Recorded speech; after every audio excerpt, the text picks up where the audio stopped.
ये देखो, mono hybrid जैसे क्या होता है। मेंडेल थे ना, मेंडेल ने जब एक्सपेरिमेंट किए थे, क्रॉस किया था, तो वो जो पेरेंट्स चूज करते थे वो हमेशा प्योर पेरेंट्स थे। Pure in sense homozygous. ठीक है। तो अब इसका गैमीट बनेगा ये, इसका गैमीट बनेगा ये, F1 generation, capital T small T. तो F1 जनरेशन में आने के लिए, वो जो F1 जनरेशन में जो आएंगे वो कैसे आएंगे, जब parents homozygous pure having contrasting trait होगा, तभी F1 जनरेशन आएगी। और ये मोनो हाइब्रिड मतलब एक जीन को लेकर चल रहे हैं, तो दिस इज मोनो हाइब्रिड, एक जीन को लेकर। और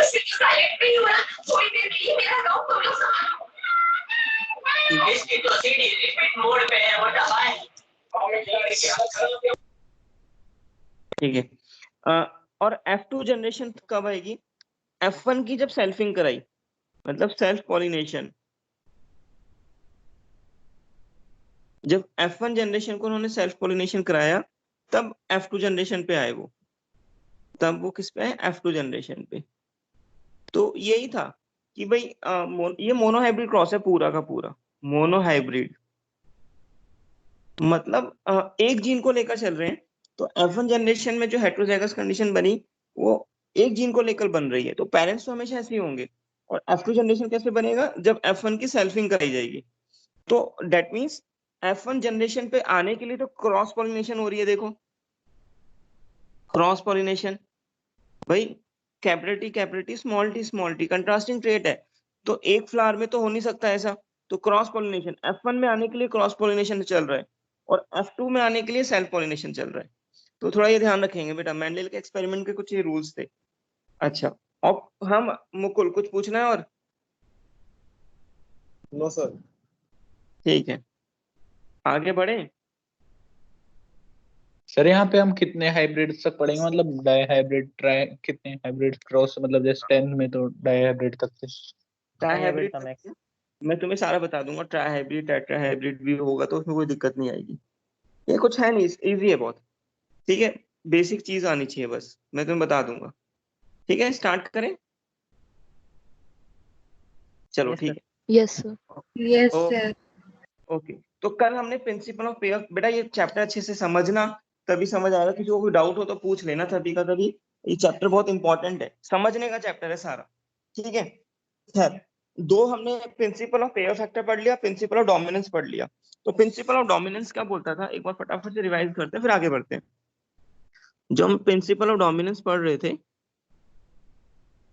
प्रिंसिपल ऑफ डोमिनेंस क्या बोल रहा था कि अगर हम दो कंट्रास्ट प्योर कंट्रास्टिंग ट्रेट को क्रॉस कराएं, अगर two pure contrasting traits, when two pure contrasting traits are cross, तो ये टॉल है, ये ड्वार्फ है, कंट्रास्टिंग है, अलग अलग है, then the trait which appear in the F1 generation is a dominant trait। जो ट्रेट F1 जनरेशन में आएगी वो डोमिनेंट ट्रेट होगी। तो F1 में टॉल आया, that means tall is a dominant one. और अगर इसकी हम सेल्फिंग करा दें, तो F2 जनरेशन में डोमिनेंट ट्रेट का रेशियो ज्यादा रहेगा as compared to the recessive trait. तो प्रिंसिपल ऑफ डोमिनेंस यही बोलता है, अगर हम दो character, pure character having contrasting trait को क्रॉस कराया जाए, तो F1 जनरेशन में जो ट्रेट आएगी वही डोमिनेंट कहलाएगी। ठीक है। अच्छा, अब एक बात सुनना, अब मेंडल ने तो ये बात बोल दी प्रिंसिपल ऑफ डोमिनेंस, लेकिन क्या ये सारी बात सही थी? नहीं, कुछ ऐसे चीजें हैं जो पे हम मेंडल को चैलेंज कर सकते हैं। तो हम पढ़ने जा रहे हैं deviations, deviations of law of dominance, deviations of law of dominance. Deviations मतलब जो लॉ ऑफ डोमिनेंस, ऐसी बातें, ऐसे एग्जांपल जो लॉ ऑफ डोमिनेंस से एग्री नहीं करते। तो ये तो पोस्ट मेंडेलियन इनहेरिटेंस से पता लगा हमें, पोस्ट मेंडेलियन इनहेरिटेंस से पता लगा, मेंडल के बाद। तो मेंडल ने तो प्रिंसिपल ऑफ डोमिनेंस दे दिया था, लेकिन कुछ ऐसी बातें हैं जो प्रिंसिपल ऑफ डोमिनेंस से एग्री नहीं करती, जहां पे मेंडल को चैलेंज कर सकते हैं। तो वो क्या बातें थी देखेंगे। तो पहली बात है कोडोमिनेंस, दूसरी बात है इनकम्प्लीट डोमिनेंस, इनकम्प्लीट डोमिनेंस। ठीक है। और तीसरी बात है सुपर डोमिनेंस, जिसको हम अभी बोल लेते हैं ओवर डोमिनेंस। ओवर डोमिनेंस इसको हम पढ़ लेंगे, सुपर डोमिनेंस भी कह देते हैं इसे, सुपर डोमिनेंस। ठीक है, तो सबसे पहले यहाँ पे हम जो डिस्कस करने जाएंगे बेटा, को डोमिनेंस डिस्कस करेंगे। तो सबसे पहले जो डिस्कस करेंगे हम को डोमिनेंस के बारे में पढ़ेंगे, को डोमिनेंस के बारे में पढ़ेंगे। चलो ठीक है, इनको पढ़ने से पहले ना एक हाइपोथेटिकल सिचुएशन ले लेते हैं, थोड़ा कुछ समझने की कोशिश करते हैं। कुछ ऐसे करते हैं, देखो सपोज करो एक डॉग है, ठीक है, एक डॉग है मेल, उसका जो कोट कलर है, उसका कोट कलर हमने ले लिया व्हाइट कोट कलर है, व्हाइट कोट कलर है, ठीक है। और एक फीमेल डॉग है, एक फीमेल डॉग है, उसका कोट कलर थोड़ा ब्राउनिश है।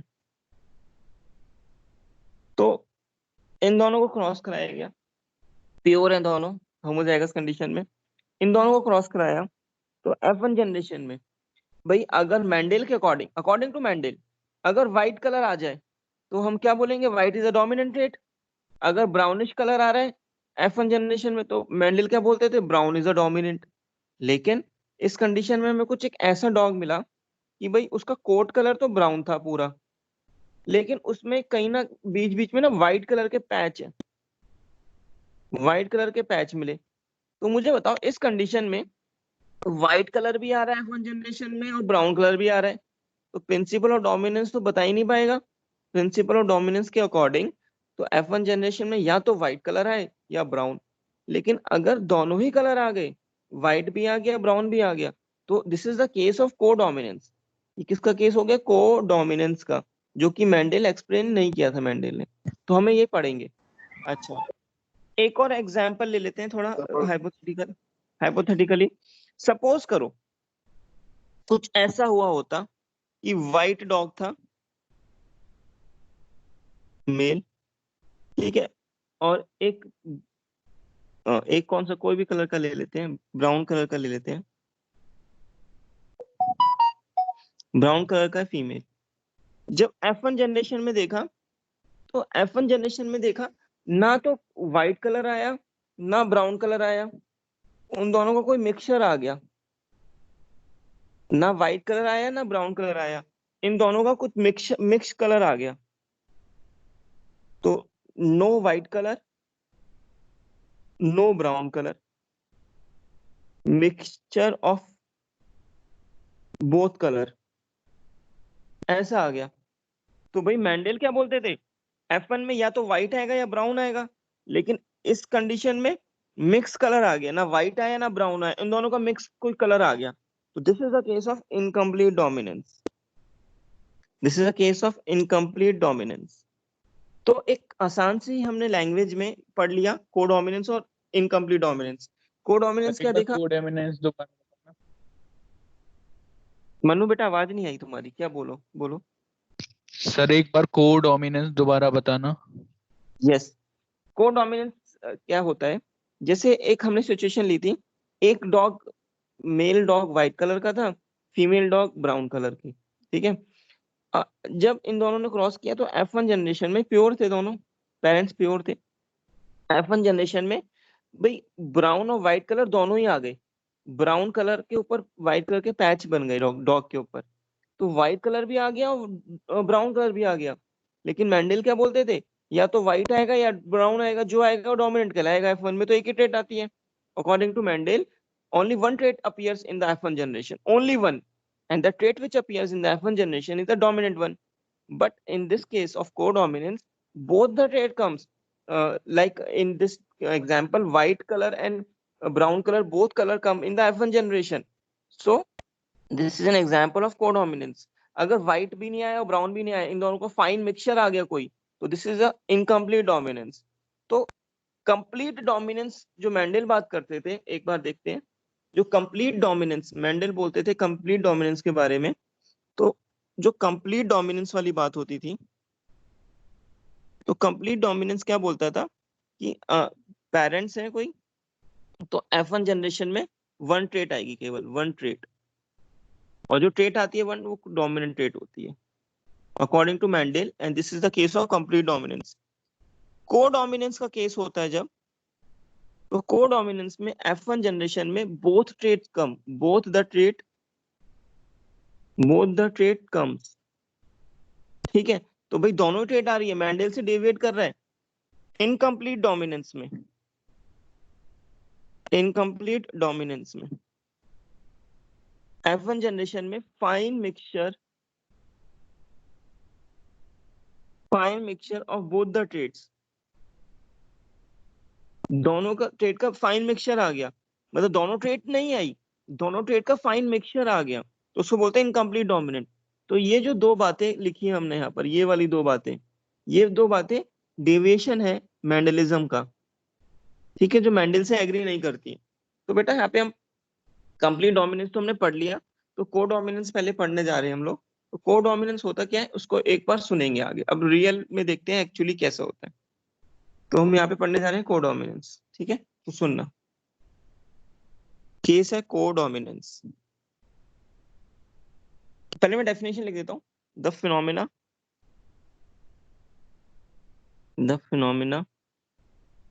Of expression of both the alleles in heterozygote is called codominance। अभी एग्जांपल से समझेंगे, is called codominance, ठीक है। और in codominance the alleles do not show, ये बातें समझेंगे बेटा अभी, the alleles do not show dominant recessive relationship and are able to express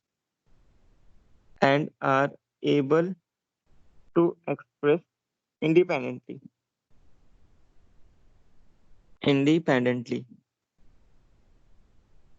ठीक है, when present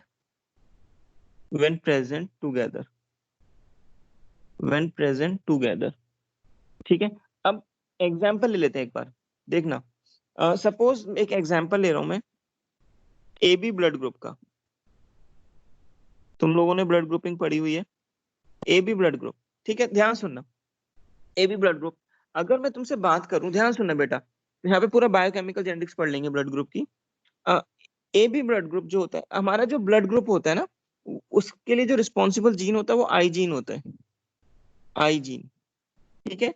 ये जो आई जीन है बेटा, हम लोगों के क्रोमोसोम नंबर 9 पे लोकेटेड होता है। किस क्रोमोसोम पे? 9 पे। मेरे अंदर, तुम्हारे अंदर, सबके अंदर जो आई जीन है वो किस क्रोमोसोम पे लोकेटेड है? क्रोमोसोम नंबर 9 पे। तो क्रोमोसोम नंबर 9 पे हमारा आई जीन, ठीक है। अब क्या होता है, ध्यान सुनना। ये जो आई जीन होता है बेटा, आई जीन के ना 3 एलील्स होते हैं, आई ए, आई बी, आई जीरो नॉट या स्मॉल आई बोल देते हैं। तो ये 3 एलील्स हैं।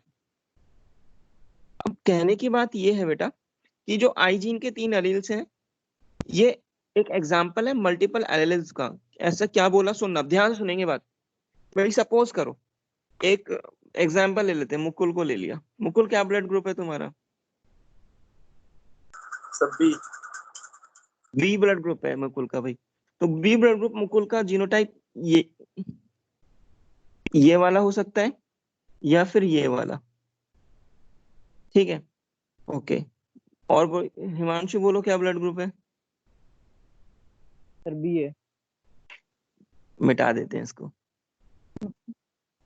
बी तो लिख लिया ना। मनु क्या ब्लड ग्रुप है बेटा? Sir A B. A B है मनु, चलो ठीक है, ए बी है।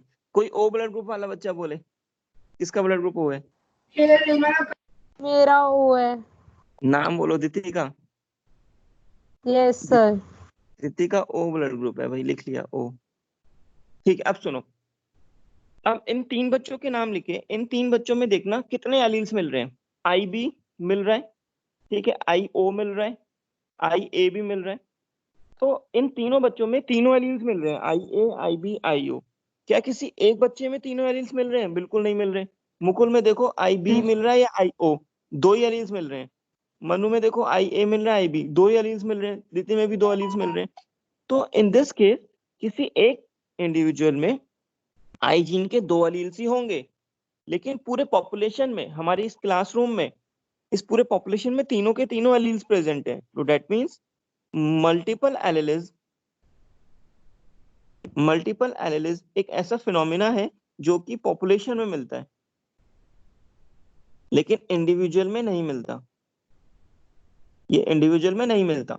ठीक है, तो जो ब्लड ग्रुप है हमारा, जो ABO ब्लड ग्रुप है, it is a perfect example of multiple allelism. मतलब एक इंडिविजुअल में तो दो एलील्स ही होंगे आई जीन के, डेफिनेटली दो होंगे, लेकिन पॉपुलेशन में तीनों एलील्स मिलेंगे। इस पे किसी को कोई डाउट हो तो पूछ सकता है। किसी को कोई डाउट है इस पे? आगे बढ़े? यस सर, आगे बढ़ो। ओके, अब सुनो। Yes, sir.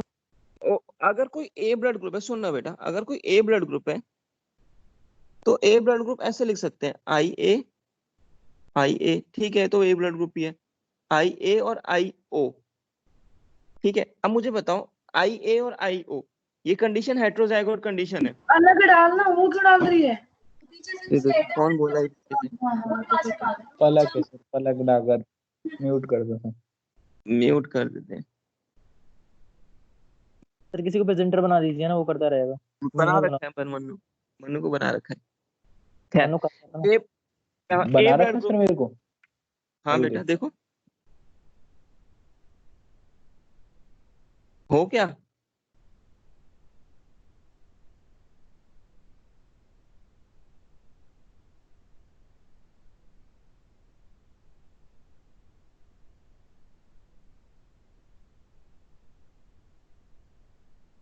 हाँ सर, हूँ सर। हाँ ठीक, ओके चलो। ओके सर, ए आगे ब्लड मैं करता हूँ। ग्रुप, हाँ ए ब्लड ग्रुप है। ए ब्लड ग्रुप में देखो IA और IAIO, ये दोनों ए ब्लड को, जीनोटाइप ए ब्लड ग्रुप को डोनेट कर रहे हैं। तो अगर तुम देखो IA तो ये तो होमोजाइगस कंडीशन है ना, इसमें तो ए ब्लड ग्रुप डेफिनेटली आ ही रहा है। लेकिन इन दिस केस ये हेटेरोजाइगस कंडीशन है IAIO वाली, IA और IO वाली, ये हेटेरोजाइगस कंडीशन है। तो इसमें भी ब्लड ग्रुप क्या आ रहा है? ए ब्लड ग्रुप। तो कहने का मतलब ये तो कंप्लीट डोमिनेंस का केस हो गया। अगर IA और IA होगा तो ये कंप्लीट डोमिनेंस का केस है, कंप्लीट डोमिनेंस का।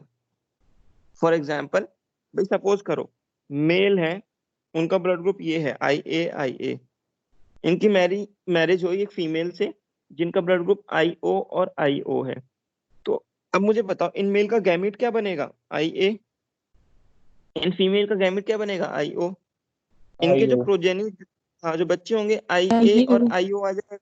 लेकिन इनका ब्लड ग्रुप क्या कहलाएगा? ए ब्लड ग्रुप ही तो कहलाएगा। ए ब्लड ग्रुप।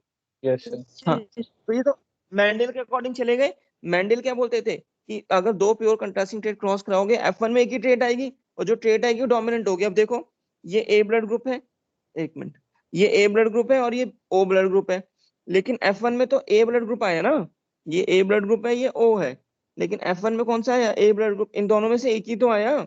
तो that means this case IA और IO is a case of complete dominance.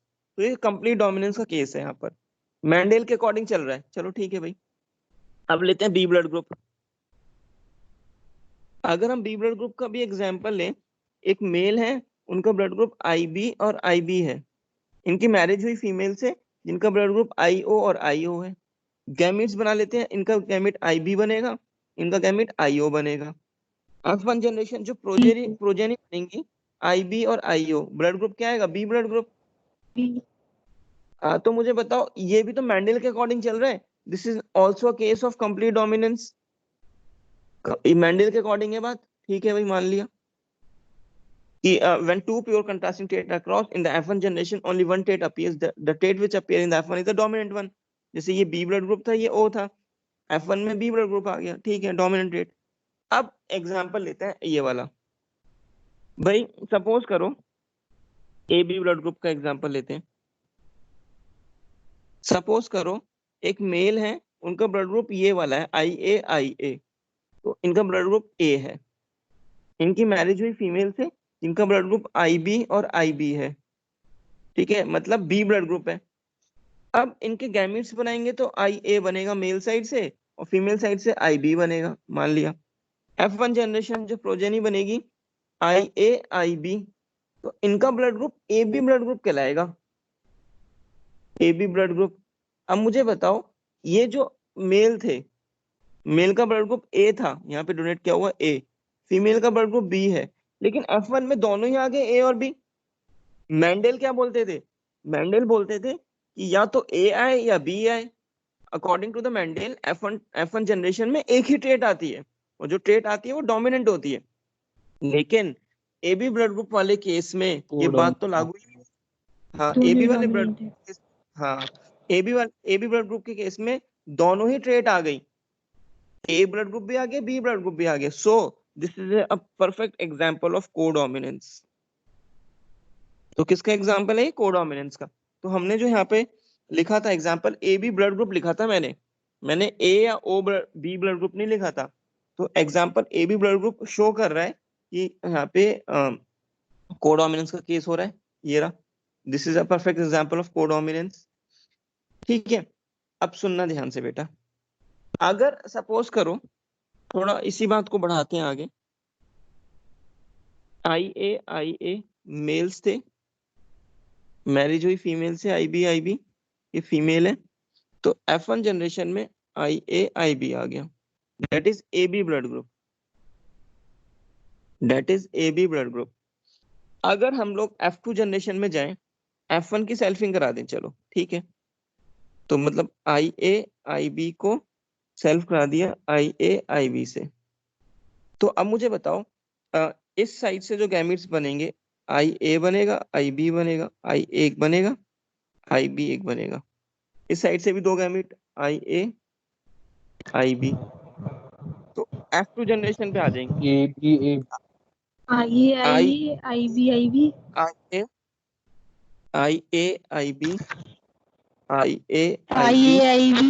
IB IA IB, ठीक है। तो अब मुझे बताओ रेशो क्या आ रहा है, फिनोटाइपिक रेशियो बताना जरा कोई, इस केस का फिनोटाइपिक रेशियो बोलो फटाफट।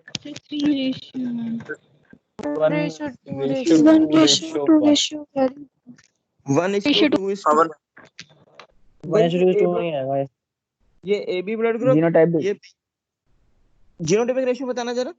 1:1 एग्जैक्टली।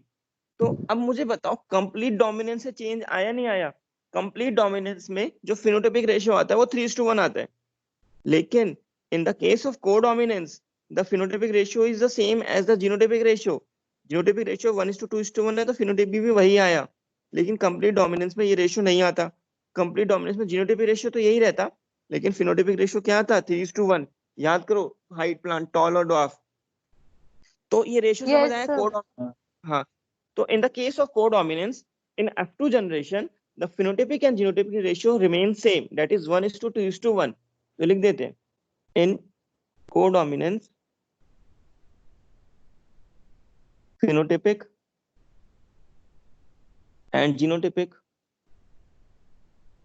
ratio is same, ठीक है। ये बात हो गई हमारी।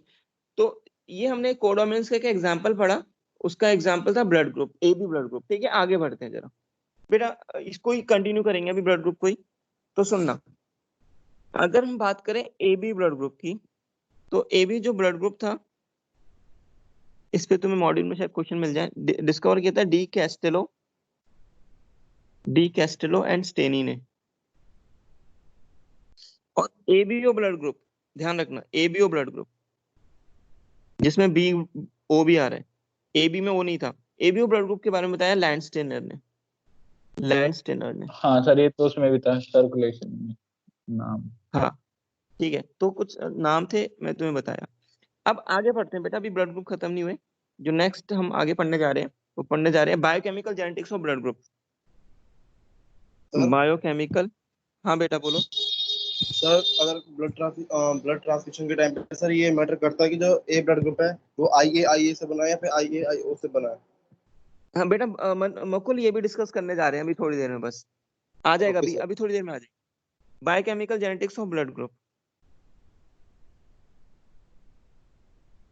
देखना जरा, biochemical genetics of blood group के बारे में पढ़ते हैं, तो ध्यान से सुनेंगे बेटा, समझ आएगा, ध्यान नहीं दोगे तो नहीं आएगा।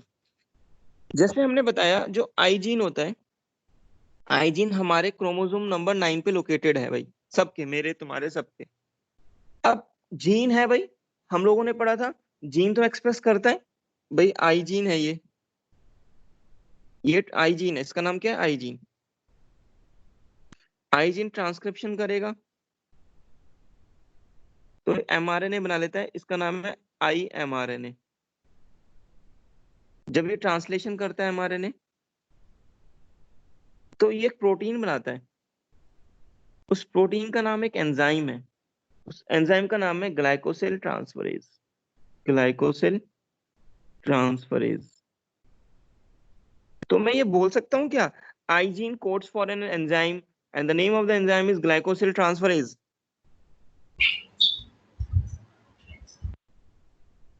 Yes, sir. बिल्कुल बोल सकते हैं, बिल्कुल बोल सकते हैं। तो आई जीन जो है, आई जीन, हम जो यहाँ पे आई ए आई बी लिखते हैं, यहाँ पर हर जगह आई लिख रहे थे, तो आई क्या है, आई एक जीन है बेटा। कहाँ पे, क्रोमोसोम नंबर 9 पे। इसके 3 अलील्स भी होते हैं, हमने देखा था, आई ए अलील होता है, आई बी होता है और आई ओ होता है। ये तीनों अलील्स पॉपुलेशन में मिलते हैं, किसी एक इंडिविजुअल में नहीं मिलता। तो आई जीन करता क्या है, आई जीन जब एक्सप्रेस करता है हमारे अंदर तो एक प्रोटीन बना लेता है, उस प्रोटीन का नाम है ग्लाइकोसिल ट्रांसफरेज। ये एक एंजाइम है, ठीक है। अब सुनना ध्यान से, आगे अभी बात खत्म नहीं हुई अभी। ये जो एंजाइम था इसका नाम है ग्लाइकोसिल ट्रांसफरेज, ग्लाइकोसिल ट्रांसफरेज। अब ये करता क्या है, सुनो, ध्यान सुनना, ये क्या काम करता है, ये ना ग्लाइकोसाइलेशन ऑफ एच एंटीजन करता है। मैं लिख देता हूँ यहाँ पे, समझाएंगे अभी। ये करता क्या है, ये करता है ग्लाइकोसाइलेशन ऑफ एच एंटीजन। अब ये क्या बात हुई, सुनेंगे। हम सबके आरबीसी में, मेरे तुम्हारे सबके आरबीसी में, तो हम सबके आरबीसी में एक एंटीजन होता है जिसका नाम है एच एंटीजन, सबके अंदर होता है एच एंटीजन। ये एंटीजन सबके अंदर होता है बेटा, सबकी आरबीसी में, आरबीसी के मेम्ब्रेन में होता है, ये सबके आरबीसी की मेम्ब्रेन में प्रोट्रूड आउट रहता है सबके। तो क्या करता है बेटा, अगर सपोज करो जैसे भाई मुकुल था, मुकुल का बी ब्लड ग्रुप है, तो उसके अंदर बी एलील है, तो उसके अंदर कौन सा एलील है, आई बी। तो ये जो आई बी एलील, ये आई बी वाला जीन हो, आई बी वाला जीन बनाता है एंजाइम ग्लाइकोसिल ट्रांसफरेज। ये क्या काम करेगा, मुकुल के केस में क्या कर रहा है, ये ग्लाइकोसिल ट्रांसफरेज इस एच एंटीजन पे एक शुगर लगा रहा है। ग्लाइकोसाइलेशन मतलब शुगर का ऐड करना, एक शुगर लगा रहा है इसके एच एंटीजन पे। उस शुगर का नाम है, मैं यहाँ लिख देता हूँ, अल्फा एन एसिटाइल ग्लैक्टोसा अमीन। तो मुकुल के अंदर ये जो एंजाइम है ग्लाइकोसिल ट्रांसफरेज बन रहा है आईबी अलील की वजह से, यहाँ लिख दिया आईबी। तो आईबी अलील वाला जो ग्लाइकोसिल ट्रांसफरेज है, ये एच एंटीजन के ऊपर एक शुगर लगा देता है। एच एंटीजन के ऊपर क्या लगा रहा है, शुगर। शुगर का नाम क्या है, अल्फा एन एसिटाइल ग्लैक्टोसामीन। और जब ये शुगर लगाता है इस एच एंटीजन के ऊपर, तो ये एंटीजन कन्वर्ट हो जाता है ए एंटीजन में। किसमें कन्वर्ट हो जाता है, ए एंटीजन में। सॉरी, एक मिनट, यहाँ पे ना ये आई ए एलील है बेटा। ए ब्लड ग्रुप किसका था, ए ब्लड ग्रुप किसका था, किसने किसी बताया का था क्या, नहीं सर, नो सर, नहीं, किसी का भी नहीं। मनु. ए ब्लड ग्रुप वाले बोलो जरा, किसका ए ब्लड ग्रुप। सर किसी का भी नाम लिख लो सर, सर अपना ही ले लो सर। कुछ ले सर, मोदी ले लो, हटाओ। चलो भाई, मैंने अपना ही ले लिया, मेरा वैसे है नहीं ये, सर कोई मिस्टर नहीं, शर्मा ले लो सर, चलो कोई मिस्टर नहीं। कुमार। हाँ ठीक है। मिस्टर हाँ भाई, बिंदल ले लो। ये मेरा ही अलील है भाई, सुन लो। आई ए अलील है भाई, ये आई बी नहीं है, आई मुकुल का केस नहीं ले रहे अभी, आई ए अलील है। तो मेरे अंदर जो आई ए अलील है वो बना रहा है एंजाइम ग्लाइकोसिल ट्रांसफरेज। और ये जो आई ए अलील है ना, एच एंटीजन सबके अंदर मिलता है, तो मेरे अंदर जो एच एंटीजन है, तो ये जो एंजाइम बन रहा है मेरे अंदर ग्लाइकोसिल ट्रांसफरेज, ये एंजाइम इस एंटीजन के ऊपर एक शुगर लगा दे रहा है, शुगर को चिपका देता है। और जो शुगर चिपकती है, तो शुगर का नाम यहाँ लिख दिया बेटा, एन एसिटाइल ग्लाइकोसामाइन। तो जैसे ही शुगर चिपकती है एच एंटीजन के ऊपर तो ए एंटीजन में कन्वर्ट हो जाता है। ठीक है, तो जो ए एंटीजन मिलता है, A antigen A blood group में, तो वो कैसे मिलता है? क्योंकि एच एंटीजन के ऊपर एक शुगर लग जाती है, वो शुगर लगाने वाला एंजाइम बैठा है ये रहा। ठीक है, अच्छा अब ले लेते हैं मुकुल का केस। मुकुल के अंदर क्या हो रहा है? मुकुल के अंदर जो हो रहा है, ध्यान से सुनेंगे, उसके अंदर आईबी अलील है। कौन सा अलील है? आईबी। तो उसके अंदर जो एंजाइम बन रहा है ग्लाइकोसिल ट्रांसफरेज, वो एंजाइम क्या कर रहा है? इस एच एंटीजन के ऊपर शुगर लगा रहा है, और जो शुगर लगा रहा है उस शुगर का नाम है ग्लैक्टोज। उस शुगर का क्या नाम है? ग्लैक्टोज। जब ये ग्लैक्टोज शुगर लगती है एच एंटीजन के ऊपर तो ये कन्वर्ट हो जाता है बी एंटीजन में। इसमें कन्वर्ट हो जाता है बी एंटीजन में। तो मुकुल के अंदर जो बी एंटीजन बन रहा है वो बी एंटीजन क्यों बन रहा है? क्योंकि जो उसका आईबी अलील है, आईबी, वो एक एंजाइम बना रहा है ग्लाइकोसिल ट्रांसफरेज। ये एंजाइम क्या कर रहा है? इस एंटीजन के ऊपर एक शुगर अटैच कर रहा है। शुगर का नाम क्या है? ग्लैक्टोज। और जब ये शुगर अटैच होती है एच एंटीजन पे तो एच एंटीजन कहलाता है बी एंटीजन। ठीक है, तो सुनेंगे दोबारा। ए एंटीजन कैसे बना? क्योंकि एच एंटीजन सब बाय बर्थ सब में होता है। एच एंटीजन के ऊपर जब शुगर लगती है, शुगर लगाने वाला कौन? ऐसे हवा में तो लगती नहीं है, एंजाइम चाहिए। वो एंजाइम ये रहा, ग्लाइकोसिल ट्रांसफरेज। शुगर का नाम ये रहा, एच एंटीजन बन गया। एच एंटीजन के ऊपर अगर ग्लैक्टोज शुगर लगती है तो कन्वर्ट होता है बी एंटीजन में। और अगर एच एंटीजन के ऊपर कोई शुगर ही अटैच नहीं हो रही है, क्योंकि कईयों में ओ ब्लड ग्रुप होता है, IO। ओ मतलब जीरो, नॉट, ये एंजाइम ही नहीं बन रहा है। जो आई जीन होता है वो एक्सप्रेस नहीं कर रहा है। जब आई जीन एक्सप्रेस नहीं कर पा रहा है तो उस केस में ये एंजाइम ही नहीं बन पा रहा है, तो तभी तो बोलते हैं I0 या I0। तो जब ये एंजाइम ही नहीं बन पा रहा है तो एच एंटीजन का ग्लाइकोसाइलेशन नहीं हो रहा है, तो उस केस में कोई शुगर ही नहीं बनती है। तो जैसे हम पढ़ते हैं कि भाई जो ए ब्लड ग्रुप वाले बच्चे लोग होंगे उनके अंदर ए एंटीजन, जो बी ब्लड ग्रुप वाले होंगे उसमें बी एंटीजन, जो ओ ब्लड ग्रुप वाले होंगे उसमें no antigen. Actually no antigen नहीं, उसमें एच एंटीजन होगा। तो एच एंटीजन सब में ही होता है, ओ ब्लड ग्रुप वालों में भी एच एंटीजन होगा ही होगा। ठीक है, तो बेटा ये ए बी ब्लड ग्रुप की बायोकेमिकल जेनेटिक्स थी। तो इसमें किसी को कोई डाउट जो हमने और सर जिसमें ए भी होगा उसमें दोनों दोनों बनाएंगे, गैलेक्टोस भी बिल्कुल एन स्टाइल। बिल्कुल बिल्कुल, ए एंटीजन और बी एंटीजन दोनों ही होगा। ए बी, तुम्हारे केस में ए एंटीजन भी बन रहा है, मतलब दोनों एच एंटीजन ए में भी कन्वर्ट हो रहा है, बी में भी कन्वर्ट हो रहा है।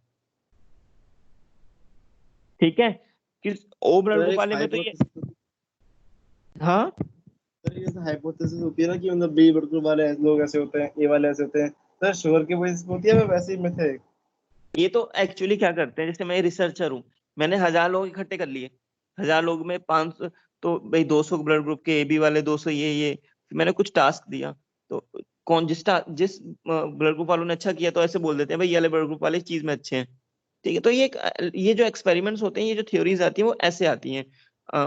बहुत लार्ज पॉपुलेशन को इकट्ठा करने के बाद उनको कुछ टास्क दे दिया जाता है। तो ये कोई जेनेटिक्स वाला काम नहीं है। ठीक है, यस। तो ग्लाइकोसाइलेशन ऑफ एच एंटीजन जो हमने पढ़ा, इसमें किसी को कोई डाउट? आई जीन जो एंजाइम बनाता है ग्लाइकोसिल ट्रांसफरेज, अगर आई ए अलील है तो वो शुगर लगाता है अल्फा एन एसिटाइल ग्लैक्टोसामाइन और ए एंटीजन बना देगा एच एंटीजन को कन्वर्ट कर कर। किसी के अंदर अगर आई बी एलील है तो वो एच एंटीजन के ऊपर जो शुगर लगाता है ग्लैक्टोज लगा देता है, उसे कन्वर्ट कर देता है बी एंटीजन में। किसी के अंदर अगर आई ओ है, दीति के अंदर आई ओ है, उसके अंदर ये एंजाइम ही नहीं बन रहा है, ये एंजाइम नहीं बन रहा है, तो एच एंटीजन किसी दूसरे एंटीजन में कन्वर्ट ही नहीं हो रहा है, तो उसके अंदर एच एंटीजन होगा ही होगा। ठीक है, अच्छा एक ब्लड ग्रुप होता है और जिसका नाम है बॉम्बे फिनोटाइप, सुना है किसी ने? नहीं सुना सर। नहीं एक सुना। Blood group Bombay phenotype. Bombay phenotype क्यों बोलते हैं? इंडिया में मिलता है सर सिर्फ? हाँ, क्योंकि सबसे पहले एक बॉम्बे में एक छोटी सी स्मॉल पॉपुलेशन में ये डिस्कवर हुआ था, तो उसको नाम ही पड़ गया बॉम्बे फिनोटाइप। तो ये जो बॉम्बे फिनोटाइप एक अनोखा ब्लड ग्रुप है। इस ब्लड ग्रुप में ना एच एंटीजन भी नहीं मिलता है, एच एंटीजन भी नहीं मिलता है, तो उसको ऐसे डिनोट करते हैं स्मॉल एच से। तो स्मॉल एच मतलब बॉम्बे फिनोटाइप। तो एक्चुअल में किसी के अंदर जो एंटीजन नहीं है कोई सा भी, वो बॉम्बे फिनोटाइप है। ओ ब्लड ग्रुप में भी एच एंटीजन होगा, लेकिन बॉम्बे फिनोटाइप में तो कोई एंटीजन ही नहीं होता, एच वाला भी नहीं होता।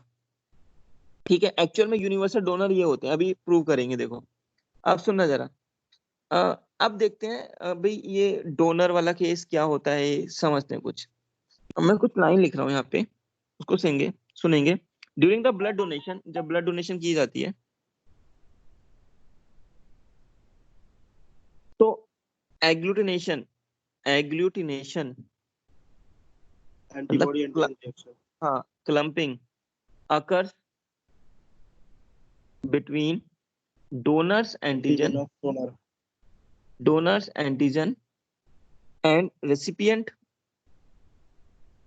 And recipient antibody. ठीक है, थोड़ा ही ध्यान रखना है भाई जो भी बातें लिखी।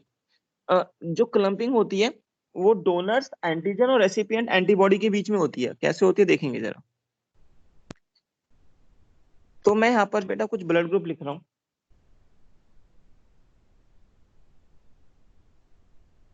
यहाँ पे एंटीजन लिखा, यहाँ पे एंटीबॉडी लिखा। ठीक है भाई, ब्लड ग्रुप का नाम मैंने ए लिख दिया, यहाँ पे बी लिख दिया, ए बी लिख दिया और ओ लिख दिया। नेगेटिव पॉजिटिव भी आएंगे अभी आगे।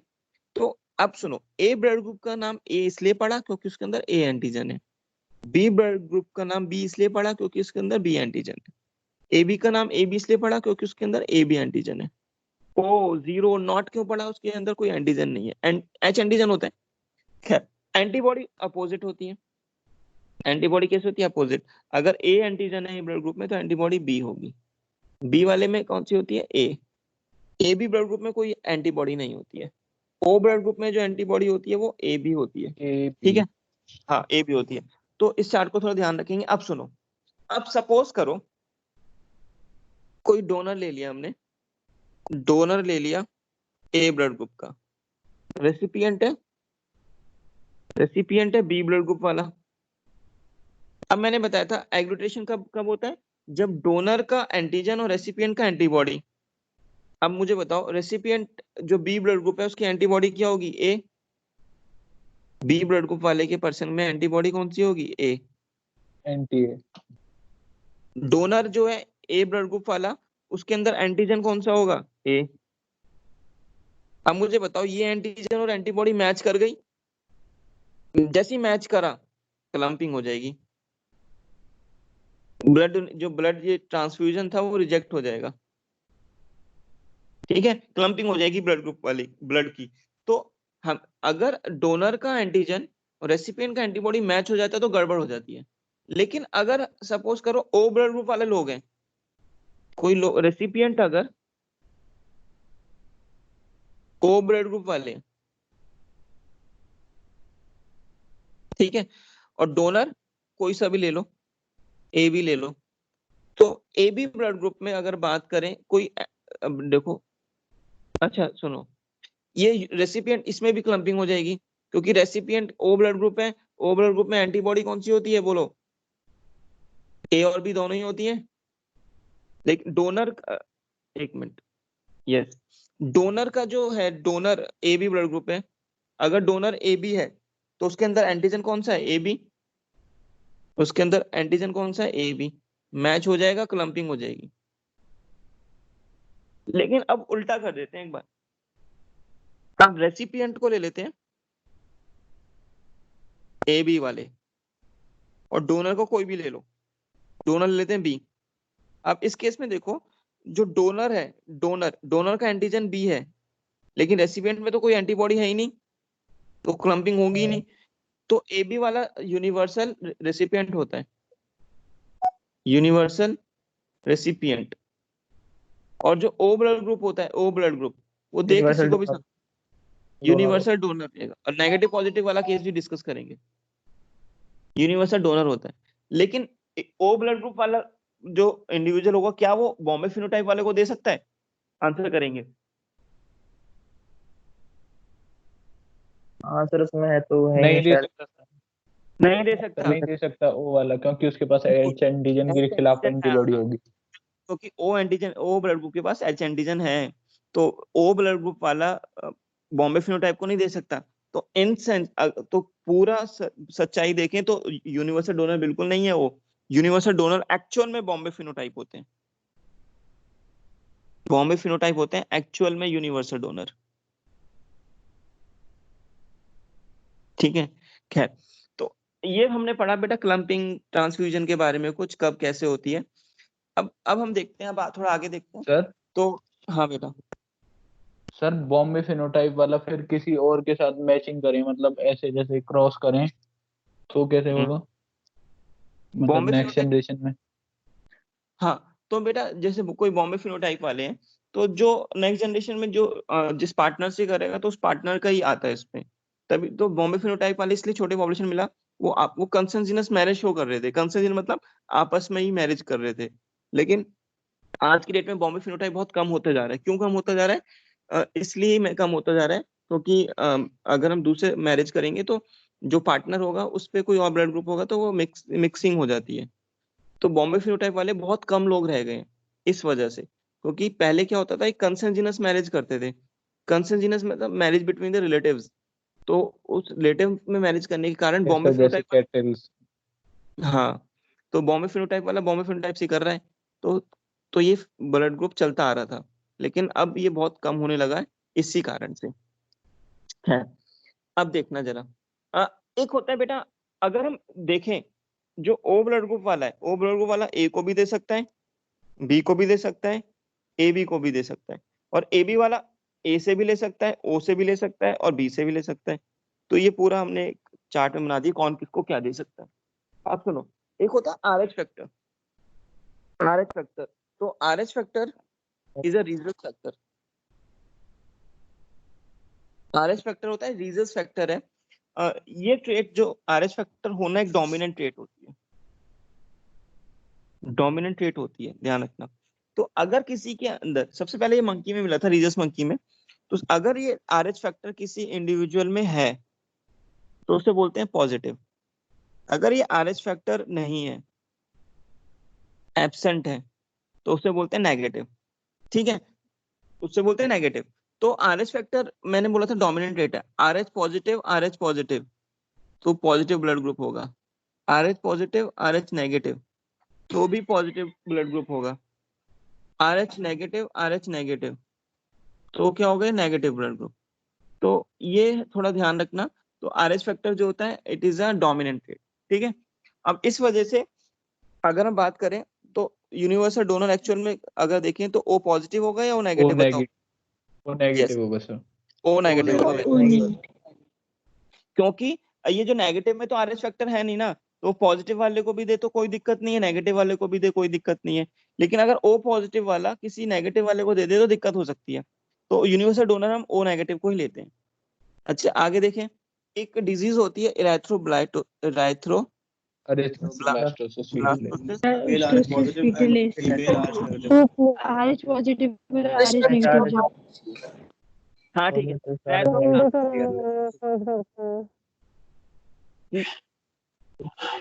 सीवियर, सर वॉइस नहीं आ रही है आपकी। सर आप म्यूट हो गए। मनु मनु यार,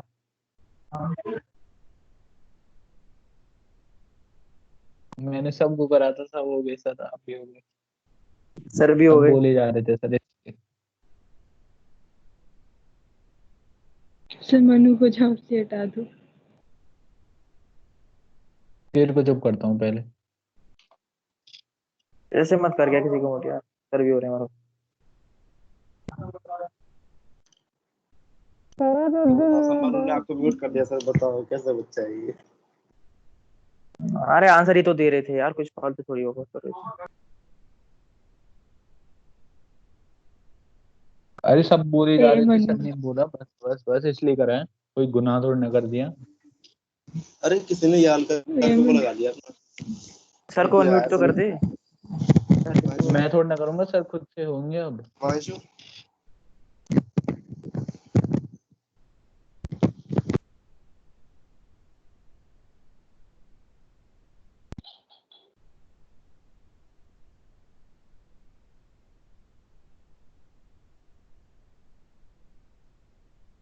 बेटा वॉइस आ रही है? यस हाँ सर। सर आ रही है सर, सब बच्चे बोलने लगे थे इसलिए कर दिया। Yes blastosis fetalis, it is a severe anaemic jaundice. तो ये होता कैसे है इरेथ्रोब्लास्टोसिस फीटलिस, तो सुनेंगे एक बार। तो अगर सपोज करो मदर जो है मदर उनका ब्लड ग्रुप नेगेटिव है, RH नेगेटिव, RH नेगेटिव, ठीक है। जो फादर है उनका ब्लड ग्रुप पॉजिटिव है, तो RH पॉजिटिव, RH पॉजिटिव, या फिर RH पॉजिटिव, RH नेगेटिव, तो आएगा तो केस पॉजिटिव में ही, क्योंकि मैंने बताया था डोमिनेंट ट्रेट है। डोमिनेंट ट्रेट वो होती है जो हेटेरोजाइगस कंडीशन में भी एक्सप्रेस करती है, ठीक है। तो ऑफस्प्रिंग में सपोज करो जो ऑफस्प्रिंग हुई, ऑफस्प्रिंग में ब्लड ग्रुप आ गया पॉजिटिव, ये वाला आ गया, तो this is a positive case, ठीक है। तो क्योंकि मैंने बताया था जो RH फैक्टर है, RH पॉजिटिव RH नेगेटिव होना एक डोमिनेंट ट्रेट है, तो हेटेरोजाइगस कंडीशन में डोमिनेंट ट्रेट ही एक्सप्रेस करती है। अब क्या होगा, ये मदर है और ये ऑफस्प्रिंग है, फीटस है, तो भाई जब इनके बीच में प्लेसेंटा बनेगा, तो जब प्लेसेंटा बनता है तो कुछ फीटस का ब्लड मदर के ब्लड में मिक्स हो सकता है। तो डेट मीन अब तुम्हें पता है कि भाई अगर ये इसका जो फैक्टर था RH फैक्टर, ये RH फैक्टर अब पॉजिटिव फैक्टर मदर के ब्लड में जाएगा, तो मदर क्या काम करेगी, मदर एंटीबॉडी बनाना शुरू करेगी। एंटीबॉडी बनाएगी तो ये RH फैक्टर एंटीबॉडी है, RH फैक्टर एंटीबॉडी, तो ये RH फैक्टर एंटीबॉडी बनाई, RH फैक्टर के लिए बनाई ताकि मदर अपने इस RH फैक्टर को डिस्ट्रॉय कर पाए।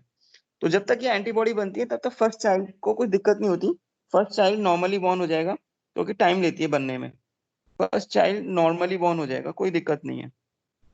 लेकिन जो सेकंड चाइल्ड बॉर्न होगा, जब सेकंड प्रेगनेंसी होगी और उसमें फिर से कोई पॉजिटिव ऑफस्प्रिंग हुई, तो फिर से क्या होगा, मदर और फीटस के बीच में क्या बनेगा, प्लेसेंटा।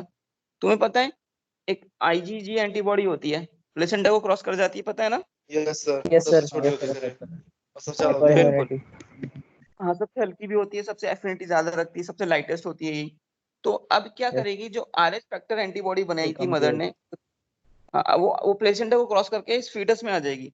जब फीटस में आएगी तो फीटस के RH फैक्टर को डिस्ट्रॉय करने लगेगी, और जब फीटस का RH फैक्टर डिस्ट्रॉय हो जाएगा तो उन इन दैट केस डिजीज हो जाएगी, डिजीज का नाम है इरेथ्रोब्लास्टोसिस फीटलिस। तो इस केस में अगर हम देखें तो इरेथ्रोब्लास्टोसिस फीटलिस फर्स्ट प्रेगनेंसी में नहीं होगी, ड्यूरिंग द सेकंड प्रेगनेंसी होती है।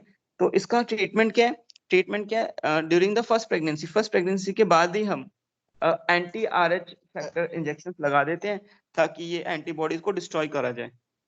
इसको कुछ पूछना है? No sir. ठीक है, तो इसका ट्रीटमेंट क्या देते हैं, ट्रीटमेंट क्या है इसका, मदर को हम लोग एंटी RH पॉजिटिव इंजेक्शन दे देते हैं आफ्टर फर्स्ट प्रेगनेंसी,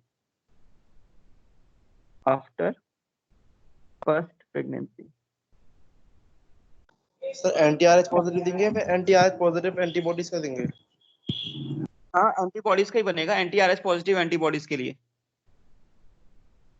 एंटीबॉडीज जो बनी थी ना उनको डिस्ट्रॉय करना है। चलो एक क्वेश्चंस देता हूँ तुम लोगों को, जरा क्वेश्चन सॉल्व करना। सर हाँ बोलो बेटा। सर ये एंटीजन Good. का होना कुछ मतलब सिग्निफिकेंस है, इनका कुछ फायदा है? इसका सिग्निफिकेंस नहीं है बेटा कुछ, बस ये डोनेट करता है, वो हमारे ब्लड में है, पॉजिटिव नेगेटिव को देखता है, वैसे कुछ सिग्निफिकेंस नहीं है। क्योंकि तुम देखो ना जो नेगेटिव वाले इंडिविजुअल है वो सर्वाइव तो करते हैं ना अच्छे से, हाँ sir.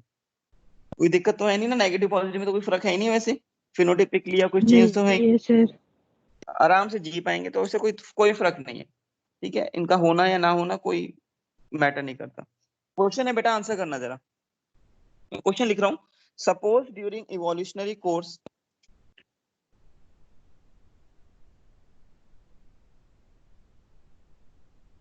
suppose during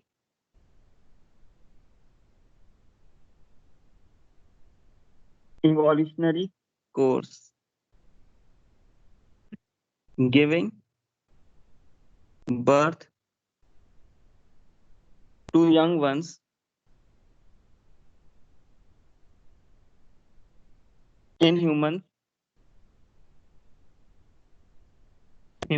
was is in humans is property of males, then which of the following pair will be incompatible? Female RH positive, male RH negative. हाँ, ऑप्शन देने दो मुझे जरा।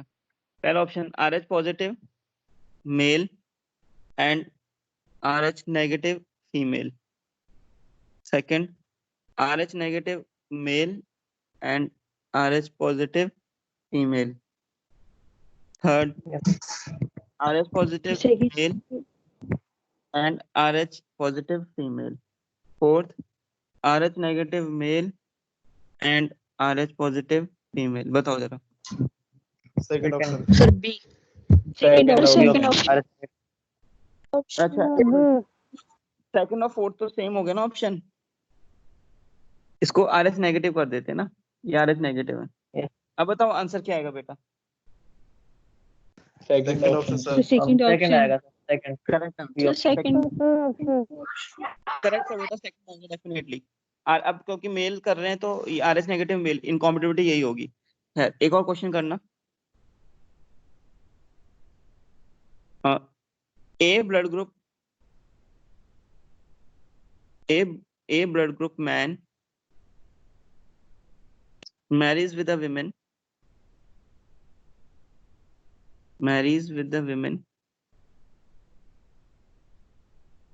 with blood group AB, having blood group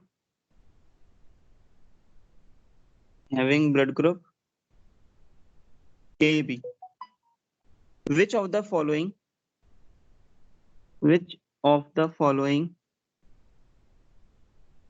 blood group is not possible in their child? O. A Sir, O. A O. ठीक है बेटा, ओ ही होगा answer. ठीक है, इजी क्वेश्चन था। तो ऐसे क्वेश्चन आते हैं तो ऐसे क्वेश्चन कर लोगे ना बेटा। Yes sir. Yes, sir. Yes, sir. Okay, तो बेटा ये हमारा पार्ट जो कोडोमिनेंस वाला पार्ट था वो हमारा हो गया है। तो आज हमने जो पढ़ा कोडोमिनेंस, इसमें किसी को कोई दिक्कत, और इसमें हमने बायोकेमिकल जेनेटिक्स भी पढ़ ली ब्लड ग्रुप की। ठीक है, तो अब जो हमें पढ़ना है, जो नेक्स्ट पढ़ना है हमें, वो पढ़ना है बेटा इनकम्प्लीट डोमिनेंस। तो इनकम्प्लीट डोमिनेंस को हम फिर कल से स्टार्ट करेंगे। किसी को कोई डाउट हो तो पूछो डाउट, फिर क्लास को खत्म करेंगे। मैं एक बार तुम लोगों की अटेंडेंस नहीं है। अटेंडेंस सर कम हो गई अभी, पहले 44 45 थे। कोई नहीं, कम हो रही है कुछ नहीं, कॉल जाएगा, उनको ग्रुप से निकाल दिया जाएगा, पेरेंट्स बात करेंगे, उनको ग्रुप से लाया जाएगा, उससे कोई मैटर नहीं है।